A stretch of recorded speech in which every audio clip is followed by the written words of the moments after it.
مجھے آپ ایک چیز بتا دو، اس کی ضرورت پڑتی ہے، یہ جو کلی ہے اور جزئی ہے اس کا ایک آسان سا فرق بتا دو عربی زبان میں، ہمیں کیسے پتہ لگے گا یہ کلی ہے اور یہ جزئی ہے؟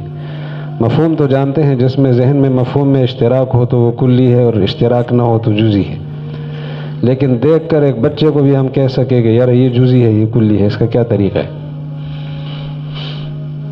آسان طریقہ ہے، جتنے معرفے ہیں نا وہ جزئی ہیں، اور جتنی نکرے ہیں وہ کیا ہیں؟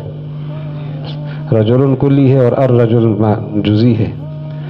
ہاں اگر الف لام جنسی ہو یا استغراقی ہو پھر وہ الف لام والی باوجود الف لام کے معرفہ ہونے کے وہ کلی ہیں، لیکن الف لام عہد خارجی ہو تو جزئی ہے۔ تو جتنے معرفے ہیں وہ کیا ہیں؟ جزئی معرفہ متعین ہو جاتے ہیں، یا زید خاص زید ہے، اب یا رجل خاص رجل مراد ہے، تو جتنے معرفے ہیں وہ کیا ہیں اور جتنے نکرے ہیں، یہ آسان سا طریقہ ہے۔